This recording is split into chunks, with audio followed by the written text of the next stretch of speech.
జై శ్రీమన్నారాయణ. అందరికీ నమస్కారం. ఈరోజు మన వీడియోలో విష్ణు సహస్రనామంలోని 105వ శ్లోకంలో ఉన్నటువంటి నామాల యొక్క వివరణ తెలుసుకుందాము. యజ్ఞభృద్యజ్ఞకృద్యగ్ని యజ్ఞభ్యుగ్యజ్ఞ సాధనః యజ్ఞాంతకృద్యజ్ఞ గుహ్య మన్నమన్నాదయేవ చ. యజ్ఞభృత్ యజ్ఞకాలమునందు ఏదైనా సరే లోపాలు దోషాలు కలిగితే ఆ పరమాత్మ స్వరూపుడైనటువంటి శ్రీ మహావిష్ణువు స్మరణ చేత అవి తొలగిపోతాయన్నమాట. ఎందుకు మరి లోపాలు దోషాలు ఎందుకు చేస్తామండి? ఎట్లాంటి వాళ్ళకైనా సరే తెలిసి కానీ తెలియక కానీ మనం చేసేటువంటి ఒక యజ్ఞము కానివ్వండి, ఇంకొక పని ఏ పనిలో అయినా సరే ఏదో ఒక లోపం అనేది మనం చేస్తూ ఉంటాం. అలాగే ఏదైనా చిన్న చిన్న దోషాలు అనేవి జరుగుతూ ఉంటాయి. అది మానవ సహజమని మనం చెప్పుకోవచ్చు అనమాట. మరి యజ్ఞాలు అంటే ఎన్నో మరి వాటి కండిషన్స్ అనేవి ఉంటాయి. మనం అవన్నీ కూడా పాటించగలుగుతాం, పాటించలేకపోతాం. ఒక్కొక్కసారి తెలిసి ఏదైనా చిన్న మిస్టేక్ అనేది జరగచ్చు. ఒక్కొక్కసారి మరి తెలియక కూడా మనం చెయ్యాలి అని చెయ్యం, కానీ మరి ఏదో అన్ఎక్స్పెక్టెడ్గా ఏమైనా చిన్న చిన్న లోపాలు కానీ దోషాలు కానీ జరుగుతూ ఉంటాయి. మరి ఆ దోషాలు మరి ఆ యజ్ఞం అప్పుడు ఆ దోషాలు లోపాలు జరిగినాయి అనుకోండి, మరి ఏం చేస్తామండి? అది మనకు ఒక మంచికి పోతే చెడు ఎదురైనట్టు అవుతుందా అని మనం భయపడాల్సిన అవసరం లేదనమాట. అలాంటి లోపాలు దోషాలు కలిగినప్పుడు మరి పరమాత్మ స్వరూపుడైనటువంటి శ్రీ మహావిష్ణువు స్మరణ చేత అవన్నీ కూడా తొలగిపోతాయి. యజ్ఞం అసంపూర్తిగా ముగిసినప్పుడు, అంటే మరి మనం ఒక యజ్ఞం చేస్తూ ఉంటాము, అది అన్ఎక్స్పెక్టెడ్లీ మనం ఏదో రీజన్ వల్ల ఆపాల్సి వస్తుంది. అలాంటి అసంపూర్తిగా ముగిసినప్పుడు సైతం కూడా శ్రీ మహావిష్ణువు స్మరణ చేత సంపూర్ణ ఫలమును ప్రసాదిస్తాడనమాట. అట్లాంటి ఫలమును ప్రసాదించేటువంటి వాడు శ్రీమన్నారాయణుడు. అంటే ఏంటి? నేను మరి ఫుల్గా ఒక యజ్ఞం అనేది నేను ఫుల్గా చేయకపోయినా, మరి ఒక్కొక్కసారి యజ్ఞం జరిగేటప్పుడు మరి సగం యజ్ఞం జరిగిన తర్వాత మరి ఎవరైనా తెలిసిన వాళ్ళు చనిపోవటం కానీ, ఇంటి పేరట వాళ్ళు చనిపోవటం కానీ, లేదా మన ఇంట్లో ఏదైనా అపశృతి కలగటం కానీ, లేదా మనకే అపశృతి కలగటం కానీ, ఇంకా ఎన్నెన్నో రీజన్స్, మరి ఒకటి అని కాదు, ఏదో ఒక రీజన్ వల్ల మరి అది సగంలో ఆగిపోయింది అనుకోండి, మరి ఆ సగం ఫలితమే కాదండి, ఆ శ్రీమన్నారాయణుడి స్మరణ చేత ఏమవుతుందండి? మనం ఒక 50%, 10% లేదు, 5% లేదు, 70% ఇట్లా ఎంత చేసినా మనకి ఫుల్ సంపూర్ణ ఫలాన్ని మరి ప్రసాదించేటువంటి వాడు శ్రీమన్నారాయణుడు మాట. అందుకని స్వామిని ఇక్కడ యజ్ఞభృత్ అనే నామంతో స్తుతించుకుంటున్నాం. అయితే ఇక్కడ మరి కొంతమంది ఉంటారు, ఏమంటారండి, నేను సగం చేసేసి వదిలేసి ఆయన్ని స్మరిస్తే పూర్తిగా అయిపోతుందా అని అడుగుతారు. కాదండి, ఇది అన్ఎక్స్పెక్టెడ్గా మరి స్వయంకృత కాకుండా మరి అన్ఎక్స్పెక్టెడ్గా జరిగినప్పుడు మాత్రమే ఇలా అవుతుందన్నమాట. అంతేకాని పంతులు గారు 1,00,000 రూపాయలు అడిగారండి, నేను 50,000 ఇచ్చి సగం పూజ చేయించి మిగిలిన సగం నేను ఆపేసేసి శ్రీమన్నారాయణుడి స్మరణ చేస్తే నాకు సరిపోతుందా అనేది అట్లా కాదనమాట. ఇది ఏంటి, మనం అనుకోకుండా ఏమైనా జరిగినా, లేదా తెలియక తెలిసి ఏదైనా అన్ఎక్స్పెక్టెడ్గా ఏమైనా దోషాలు లోపాలు ఉన్నా, అలాంటి సమయంలో ఆ స్వామి స్మరణ చేత సంపూర్ణ ఫలాన్ని మనం పొందవచ్చు అన్నమాట. అది ఈ నామం యొక్క అర్థం. ఇక తర్వాత నామం యజ్ఞకృత్. 5 యజ్ఞములను సృష్టించిన వాడు శ్రీమన్నారాయణుడు. మరి అసలు ఏంటండి ఆ 5 యజ్ఞాలు? 5 యజ్ఞాలు అని అంటున్నారు అంటే దేవయజ్ఞము, పితృయజ్ఞము, భూతయజ్ఞము, మనుష్య యజ్ఞము, ఋషి యజ్ఞము అనే ఈ 5 యజ్ఞములను కూడా రక్షించేటువంటి వాడు శ్రీమన్నారాయణుడు అన్నమాట. మరి అసలు ఏంటండి ఈ 5 యజ్ఞాలు, ఈ పంచమహాయజ్ఞాలు? మరి 5 యజ్ఞాలంటే 5 అంటే ఏంటండి? పంచమహాయజ్ఞాలు అంటారనమాట ఈ 5 యజ్ఞాలను. అసలు మరి ఏంటండి ఈ పంచమహాయజ్ఞాలు అన్నారు? దేవయజ్ఞం అన్నారు, అంటే దేవతలు చేసే యజ్ఞమా? పితృయజ్ఞం అంటే పితృవులు చేసే యజ్ఞమా? కాదండి. ఇక్కడ మరి మనం చూస్తే ఫస్ట్ ఏంటి? దేవయజ్ఞం. దేవయజ్ఞము అంటే అగ్నిలో హవిస్సులు అంటే ఏంటండి? నెయ్యి, ధాన్యం. మరి ఒక్కొక్క దేవుడికి మరి ఒక్కొక్క రకం ఉంటుంది. ఇప్పని మరి జిల్లేడని ఇట్లా సంథింగ్ కొన్ని ఉంటాయి కదండి, ఆ ధాన్యం. అలాగే ఆవు నెయ్యి, ఈ రెండు కూడా సమర్పించడం ద్వారా దేవతలను ఆరాధించడం అన్నమాట. ఇదేంటి? ప్రకృతి శక్తులకు కృతజ్ఞత తెలిపే మార్గం అన్నమాట. దీనిని దేవయజ్ఞం అంటారు.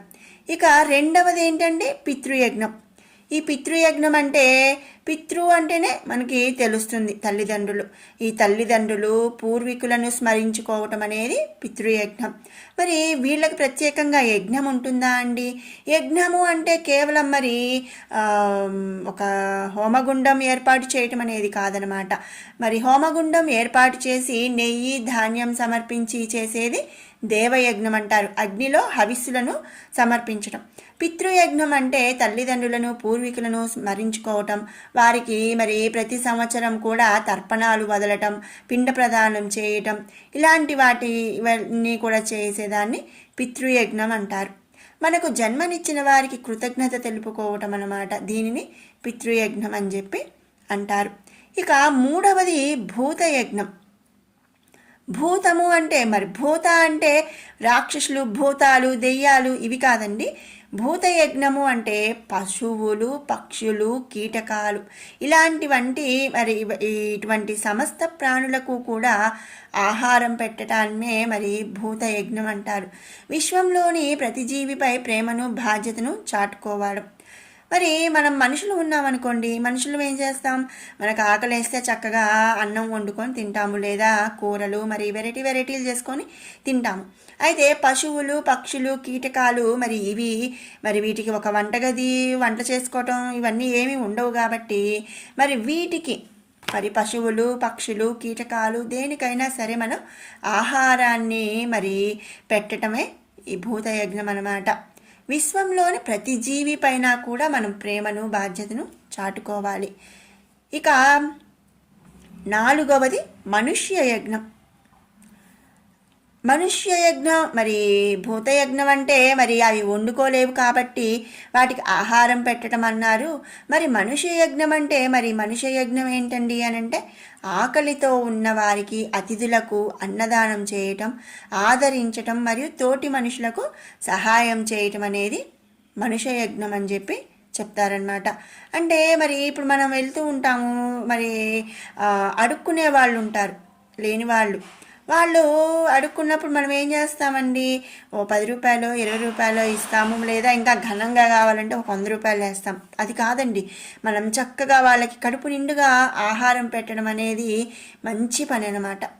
అంతేగాని వాళ్ళకి డబ్బులు ఇచ్చినంత మాత్రాన అసలు మనం ఈ రోజుల్లో చూస్తే మరి అలాంటి వాళ్ళందరూ కూడా డబ్బులు అడుగుకొని చక్కగా ఆ డబ్బులు మరి మగవాళ్ళైతే తాగటానికని అట్లా డిఫరెంట్గా యూస్ చేస్తున్నారు. అలాగే మనం బియ్యం అవి పెట్టినా కూడా అండి, వాళ్ళు ఆ బియ్యం అవన్నీ కూడా తీసుకెళ్ళి ఏదో ఒక షాప్స్లో అమ్మేస్తూ ఉన్నారు.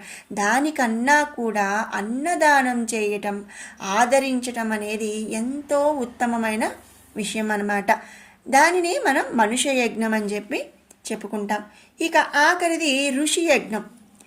ఋషి యజ్ఞాన్నే మరి బ్రహ్మయజ్ఞం అని కూడా అంటారనమాట. మరి బ్రహ్మయజ్ఞం అంటే ఏంటండి? బ్రహ్మని పూజించటమా? ఒక విధంగా అదే అనుకోవచ్చు. మరి వేదాలు, పురాణాలు మరియు శాస్త్రాలను పఠించడం అన్నమాట. ఇప్పుడున్న జనరేషన్లో ఏంటి అంటే చక్కగా పనిచేసుకోవడం, ఇన్స్టాగ్రాము, ఫేస్బుక్, ఇట్లా మరి రీల్స్, ఇలా మనం టైం స్పెండ్ చేస్తున్నాం. కానీ దానికన్నా కూడా చక్కగా మన పురాణాలు, శాస్త్రాలను పఠించటం, వేదాలు చదవటం. మరి వేదాలు అందరం చదవలేమండి అని అంటే మరి వేదాలు చదవలేకపోయినా అట్లీస్ట్ పురాణాలు అవి చదువుకోవటం, ఈ నేర్చుకోవటం, ఇలాంటి పనులు మనం చేయటమే ఋషి యజ్ఞం. దీన్నే బ్రహ్మయజ్ఞంగా చెప్పుకుంటారనమాట.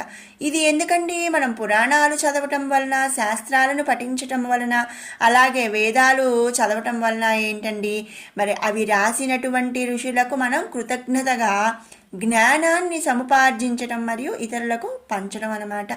మరి వాళ్ళకి ఏ పని పాట లేక ఆ పురాణాలన్నీ రాశారా అండి? లేదు. మనకి జ్ఞానాన్ని అందించడానికి అవి రాశారు. మరి కనీసం ఇప్పుడు వాళ్ళు అవి రాయటానికి ఒక్కొక్క వర్డ్ కూర్చటానికి మరి ఎంతో కష్టపడి ఉంటారు కదండి. మరి ఒక కవిత రాయటం కానీ ఒక శ్లోకం రాయటం కానీ ఎంత ఎంత కష్టదాయకం. మరి అలాంటిది అంత పెద్ద పెద్ద పురాణాలు, శాస్త్రాలు, వేదాలు ఇవన్నీ కూడా మరి ఋషులు మనకి అందించారు.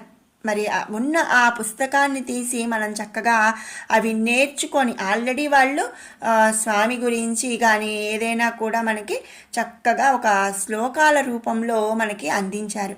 వాటిని మనం నేర్చుకొని గురుముఖత నేర్చుకొని వాటి నుంచి మనకు జ్ఞానాన్ని మనం సముపార్జించడం మరియు ఇతరులకు పంచటం. మరి మనం నేర్చుకొని వదిలేయటం కాకుండా అలాంటి మంచి విషయాలు మరి 10 మందికి పంచడం అనేదే మనం ఆ ఋషులకు కృతజ్ఞతాభావాన్ని చూపించడం అన్నమాట. దీనినే ఋషి యజ్ఞం అంటారు. దానికే మరి బ్రహ్మయజ్ఞం అనే పేరు కూడా ఉందన్నమాట. ఇవి మరి ఈ 5 కూడా కలిపి యజ్ఞములు అని చెప్పి అంటారు, పంచమహాయజ్ఞాలు. ఈ పంచమహాయజ్ఞాలను కూడా రక్షించేటువంటి వాడు ఎవరండి? శ్రీమన్నారాయణుడు అనమాట. అందుకనే స్వామిని ఇక్కడ యజ్ఞకృత్ అనే నామముతో స్తుతించుకుంటున్నాము. తర్వాత నామం యజ్ఞి. యజ్ఞి అంటే సకల యజ్ఞములనందు ఆరాధింపబడు పరమాత్మ స్వరూపమైన శ్రీ మహావిష్ణువే యజ్ఞములనందు ఆరాధించబడువాడు అని చెప్పి అర్థం అన్నమాట. మరి ఈ సకల సృష్టిలో కూడా మనం ముందు నుంచి చెప్పుకుంటుంది ఒకటే, ఏంటండి? ఈ సకల సృష్టి కూడా అంతర్యామిగా ఉన్నది ఆ పరమాత్మ స్వరూపమే.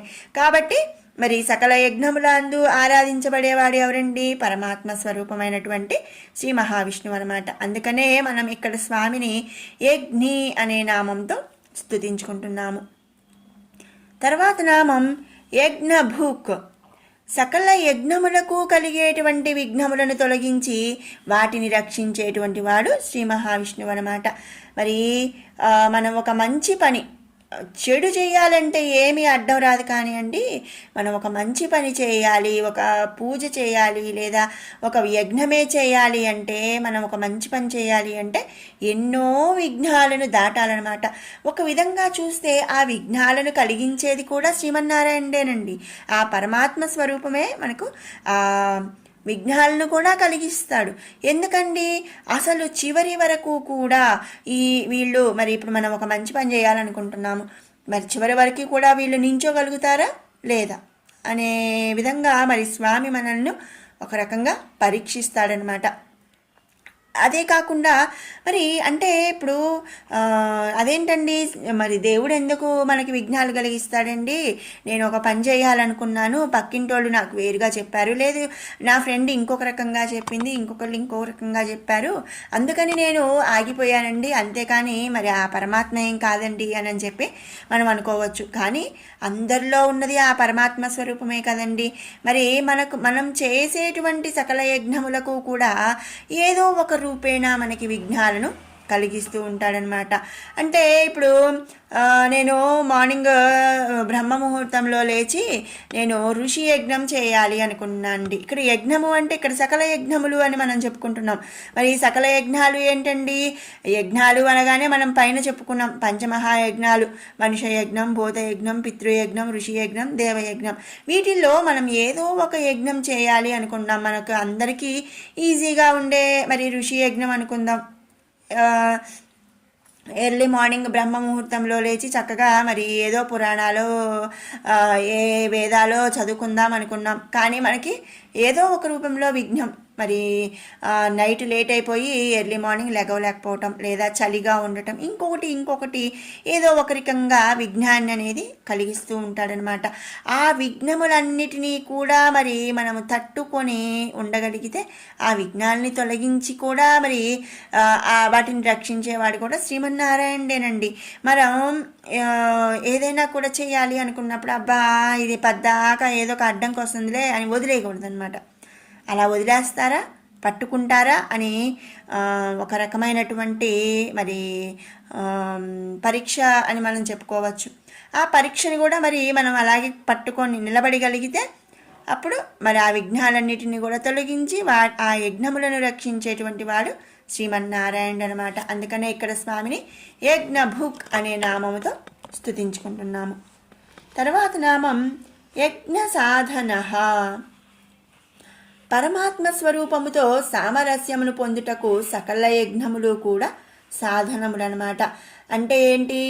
ఇప్పుడు మరి ఆ స్వామిని పొందాలి అంటే, ఆ స్వామితో సామరస్యమును పొందాలి అంటే, స్వామిని చేరాలి అంటే నేను 1,00,000 రూపాయలు ఖర్చు పెట్టి సుదర్శన హోమమే చేయించాలా అండి? అవసరం లేదు. మరి 1,00,000 రూపాయలు అందరూ పెట్టగలగాలి, పెట్టలేకపోవచ్చు. మరి నేను సుదర్శన హోమం చేసినంత మాత్రానే నాకు పరమాత్మ స్వరూపంతో సామరస్యం అనేది పొందడం జరుగుతుంది అనేది లేదనమాట. సకల యజ్ఞములు కూడా స్వామిని మరి పొందటానికి సాధనములే. నాకు ఓపిక ఉందండి, నాకు ధనం బాగుందండి, నేను దేవయజ్ఞం చేయొచ్చు. ఏదో ఒక యజ్ఞం, సుదర్శన యజ్ఞము, ఇంకోటి ఏవైనా చేయొచ్చు. లేదండి, నేను కొంతవరకే నేను చేయగలను, నాకంత టైం లేదు, నాకంత ధనం లేదు. చక్కగా మనం ఎప్పుడైనా బయటికి వెళ్ళినప్పుడు కానీ, లేదా ప్రతిరోజు కానీ, ఎక్కడన్నా అట్లా ఆడుకునే వాళ్ళకి కానీ ఏదైనా మనం ఒక రవ కడుపు నిండా తిండి పెట్టచ్చు. లేదు, నేను అందుకు కూడా నేను చేయలేనండి. చక్కగా మన పురాణాలు, వేదాలు ఇవన్నీ కూడా మనం చదువుకోవచ్చు. చక్కగా మరి పితృయజ్ఞం ఇవన్నీ కూడా, మరి భూతయజ్ఞం మన ఇంట్లో మనకు కనిపిస్తూ ఉంటాయి, చీమలు, పక్షులు, ఇవేవి ఒకటి, వాటికి కొంచెం పంచదార వేయండి, భూతయజ్ఞం అయిపోతుంది అది. మరి ఇవన్నీ కూడా, ఈ 5 యజ్ఞాలు కూడా ఏంటంటే స్వామిని మరి పొందటానికి సాధనాలే అనమాట. మరి ఇందులో మనం ఏది వీలైతే అది, ఏ విధంగా మనం వెళ్ళినా కూడా, దేని ద్వారా వెళ్ళినా కూడా, ఏ సాధనము ద్వారా వెళ్ళినా కూడా స్వామి మనకి సామరస్యం అనే స్వామితో మనం పొందవచ్చు అనమాట. కాబట్టి స్వామిని ఇక్కడ యజ్ఞ సాధన అనే నామంతో స్తుతించుకుంటున్నాము. తర్వాత నామం యజ్ఞాంతకృత్. యజ్ఞము పూర్ణాహుతితో పరిపూర్ణమవుతుంది. మనం జనరల్గా యజ్ఞాలు, హోమాలు చేసేటప్పుడు చూస్తాం, మరి ఒక 4 రోజులు చేసాం, లేదా ఒక రోజు కానీ ఏదైనా మనం హోమాలు చేసినప్పుడు లాస్ట్కి మనం ఒక క్లాత్లో అన్నీ కూడా మనం ఒక మూట కట్టేసి దాన్ని లాస్ట్కి పూర్ణాహుతి చేస్తాం. ఆ పూర్ణాహుతి జరిగిన తర్వాత ఆ హోమంలో ఎలాంటి ద్రవ్యాలను కూడా వడ్డించడం అనేది జరగదనమాట. అంటే ఏంటి? అక్కడితో ఆ హోమం అనేది కంప్లీట్ అయిపోతుంది. ఇది యజ్ఞ ఆచారం. మరి పూర్ణాహుతి పిదప ఆ యజ్ఞం యొక్క ఫలమును యజ్ఞకర్తకు ప్రసాదిస్తాడనమాట. ఎప్పుడైతే పూర్ణాహుతి కంప్లీట్ అవుతుందో, మరి ఆ ఒక్కరోజు చేసిన యజ్ఞం కానివ్వండి, 4 రోజులు కానివ్వండి, 10 రోజులు కానివ్వండి, ఆ యజ్ఞ ఫలం అనేది పూర్ణాహుతితో పరిపూర్ణమైన తర్వాత ఆ యజ్ఞ ఫలమును యజ్ఞకర్తకు ప్రసాదించేవాడు శ్రీమన్నారాయణుడు. అందుకనే మనం ఇక్కడ స్వామిని యజ్ఞాంతకృత్ అనే నామంతో స్తుతించుకుంటున్నాము. తర్వాత నామం యజ్ఞగుహ్యం. యజ్ఞము అంటే ఏంటి? ఆత్మను పరమాత్మకు సమర్పించుట అనేటువంటి రహస్యమైన అర్థము కలవాడు శ్రీమన్నారాయణుడు. గుహ్యము అంటే ఏంటండి? రహస్యం అన్నమాట. యజ్ఞము అనే మరి ఆత్మను పరమాత్మకు సమర్పించేటువంటి రహస్యమైన అర్థం ఉన్నవాడు శ్రీమన్నారాయణుడు. మనం పైనంతా చెప్పుకున్నాం యజ్ఞము అంటే ఈ యజ్ఞాలు ఎన్నండి, 5 పంచమహాయజ్ఞాలు ఉన్నాయి. ఈ యజ్ఞాల్లో ఏ యజ్ఞం చేసినా కూడా మరి మనము స్వామితో సామరస్యాన్ని పొందవచ్చు. ఇవన్నీ కూడా బాహ్యంగా మనం చెప్పుకునేవి, చేసేవి. అయితే మరి అతి రహస్యంగా మరి స్వామికి అంటే యజ్ఞము అనే ఆత్మను పరమాత్మకు సమర్పించడం అనే అర్థం ఉన్నవాడు శ్రీమన్నారాయణుడు. ఈ పంచమహాయజ్ఞాలు ఏవి కూడా నేను చేయక్కర్లేదండి. ఎప్పుడైతే మనము ఆత్మ పరమాత్మ ఒకటే, ఆత్మను పరమాత్మకు సమర్పించాలి అనే రహస్యమైన అర్థము తెలుసుకోగలుగుతామో, మరి అప్పుడు కూడా మనకి స్వామితో సామరస్యం అనేది కలుగుతుందన్నమాట. అటువంటి అర్థము కలవాడు కనుక ఆ స్వామిని ఇక్కడ యజ్ఞగుహ్యము అనే నామంతో స్తుతించుకుంటున్నాం. తర్వాత నామం అన్నం. జీవులకు ప్రాణాధారమైనది ఏంటండి? అన్నం. అన్యస్వరూపుడు మరి ఆ అన్నము స్వరూపం అన్నస్వరూపుడైనటువంటి మరి ఆ అన్నస్వరూపుడు ఎవరండి? శ్రీమన్నారాయణుడు మాట. కావున మరి జీవుల చేత ఆ పరబ్రహ్మ స్వరూపుడు అనుభవింపబడుతున్నాడు. మరి మనం చెప్తూ ఉంటాం జనరల్లీ అన్నం పరబ్రహ్మ స్వరూపం అని. అంటే ఏంటండి? అన్నము పరబ్రహ్మ మరి ఆ పరమాత్మ స్వరూపం అన్నమాట అన్నం కూడా. కాబట్టి స్వామిని ఇక్కడ అన్నం అనే నామంతో స్తుతించుకుంటున్నాము. తర్వాత నామం అన్నాదహ. తన అందు త్రికరణ శుద్ధిగా భక్తి కలిగినటువంటి వారిని అన్నముగా స్వీకరించి అనుభవించువాడు శ్రీమన్నారాయణుడు. త్రికరణ శుద్ధి అంటే ఏంటండి? మనస వాచ కర్మణ అని చెప్తూ ఉంటాం. అంటే మనస్సా వాచ కర్మణ అంటే ఏంటండి? నా మనస్ఫూర్తిగా, నేనేదో నోటి మాటగా చెప్పటం కాదయ్యా, మనస్ఫూర్తిగా నీ యందు భక్తి కలిగి ఉన్నాను. మరి వాచ అంటే నా మాటలలో కూడా నీ మీద భక్తిని చూపిస్తున్నాను. అలాగే కర్మణ అంటే కర్మము అంటే ఏంటండి? మనం చేసేటువంటి పనులన్నమాట. నా పనుల ద్వారా కూడా నీ అందు భక్తిని కలిగి ఉన్నాను అంటే త్రికరణ శుద్ధి అంటారనమాట. మనస వాచ కర్మణ, వీటిని త్రికరణ శుద్ధి అంటారు. ఈ విధంగా మరి త్రికరణ శుద్ధిగా భక్తి కలిగినటువంటి వారిని అన్నముగా స్వీకరించి అనుభవించేటువంటి వాడు శ్రీమన్నారాయణుడు. అదేంటండి? మరి స్వామిని భక్తితో కొలిస్తే అన్నంగా భావించి నన్ను తినేసేస్తాడా అంటే తినేయటం అని కాదండి, తనలో ఐక్యమైపోయాము అని మనం ఇక్కడ అర్థం చేసుకోవాలి. అంటే ఏంటి? మరి మనకి మోక్షాన్ని ప్రసాదించేటువంటి వాడు అని మనం చెప్పుకోవచ్చు. ఇక స్వామిలో మనం కలిసిపోయాము, ఐక్యమైపోయాము అంటే ఇక మనకి మరొక జీవం అనేది లేదు, ఇంకొక జీవితం అనేది ఉండదన్నమాట. చక్కగా మనకి మోక్షం వచ్చి మనం పరంపదాన్ని అంటే స్వామి యొక్క సన్నిధానాన్ని మనం చేరగలుగుతామన్నమాట. అది అన్నముగా మరి స్వీకరించి అనుభవించువాడు అని అర్థం. అంతేగాని అమ్మ నన్ను తినేసేస్తాడా అనేది కాదు. మనం స్వామి సాన్నిధ్యాన్ని మనం పొందడం అన్నమాట, మోక్షాన్ని పొందడం అని ఇక్కడ అర్థం వస్తుంది. కాబట్టి ఎవరైతే తన అందు త్రికరణ శుద్ధిగా భక్తి కలిగి ఉంటారో వాళ్ళకి మోక్షాన్ని ప్రసాదించేవాడు శ్రీమన్నారాయణుడు అనమాట. అందుకనే మనం ఇక్కడ స్వామిని అన్నాదహ అనే నామముతో స్తుతించుకుంటున్నాము. ఇది 105వ శ్లోకంలోని నామాల యొక్క పూర్తి వివరణ. ఇప్పుడు 101 నుంచి 108 వరకు కూడా ఒకసారి పారాయణ చేసుకుందాం.